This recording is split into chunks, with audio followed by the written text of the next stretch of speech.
Hey guys, today we're making a felt ball. So mostly because it's fun, I'm showing you what this is going to look like really fast. Okay, now here's how to actually do it. Okay, my friends, today we are going to learn how to make a felt ball. Your first step is to choose one piece of white roving and two pieces of colored roving. You're going to take your white roving first. We'll get that out even before we get out the colors. And you're going to kind of just roll it in a very loose ball in your hand. You're not trying to smush it down or twist it too much.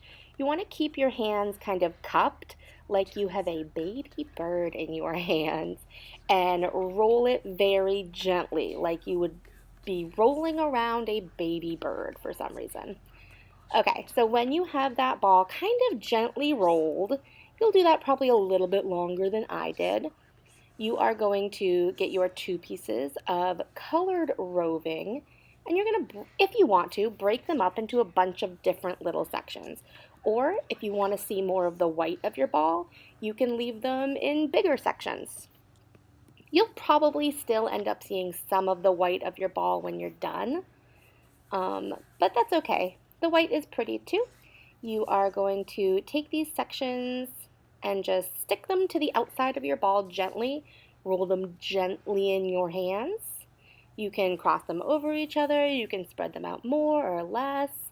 You just keep doing this until you have all of your color stuck to the outside of your ball. This is not felted at this point. You're just kind of getting your composition or how you want your colors to be arranged. Okay, that looks pretty good. You've rolled this in your hands. It's still very squishy, but don't squish it, don't flatten it. You want it to stay round like a ball. Okay, you are going to go to the sink. Get your hands wet. Get 2 or 3 good pumps of soap in your hands, and then start to roll your ball. Still very gently, like you are rolling around a soapy baby bird. You're just going to gently roll it. This is kind of a long process. You want to make sure that the outside of your ball all has some soap on it, and then just keep rolling. It's the rolling and the soap and the moisture that will start to felt your ball. You won't feel a big difference at first. When your hands get dry, like my hands have started to kind of get dry, you can get a little tiny bit more water, so just get your hands wet. Do not cup water in your hands and bring it to your ball. You want to just have your hands be wet and a little tiny bit of soap, and then you just gently roll.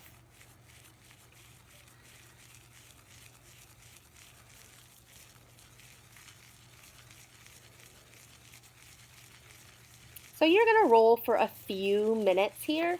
Probably, I would say 10 minutes maybe.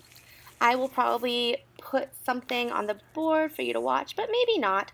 When you feel like your ball is starting to felt, you can start to push down on it just very gently at first. So I'm applying a little bit more pressure. That will make my felting tighter and more compact. So the ball will get a little bit smaller. Like the balls that we looked at the very beginning of class were a little bit smaller than your ball probably is right now. That's because the fibers are tighter. When they get tighter, they get smaller. So as you need more soap and water, go get it. Your ball should be not dripping with water. So if you're cupping water in your hands and bringing it to your ball, that is not good. You do not want to do that. It won't make it work better. It will make it work worse. So don't do that. Just wet hands and soap. And then gently rolling, applying gentle pressure at first, then a little bit more firmer pressure. When you think that your ball is completely felted, you can bring it up to me. I will give it a little squeeze and see if it is done. And if it's really super duper squishy, I will give it back to you and tell you to felt it a little bit more. It should be firm, but not, it won't be as hard as a rock, but it will be firmer than it was when it was all nice and big and fluffy. So when you are done, you are going to put your name on a Post-it note or a piece of paper and put your ball on top of that Post-it note. This is a very important step if you want your own ball back, because these are going to look very, very similar. Yours isn't really going to look different than the person next to you or someone else who used similar colors to you. So if you want your own back, it is super duper duper important that you put your name on a piece of paper, put your ball on top of your name.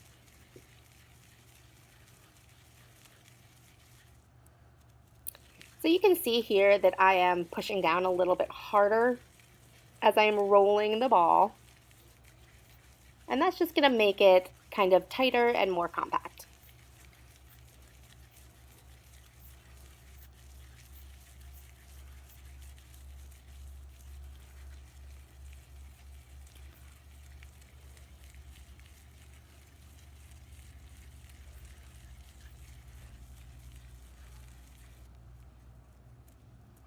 Okay, so you can see I gave it a quick squeeze. It's pretty firm. All done. Great job.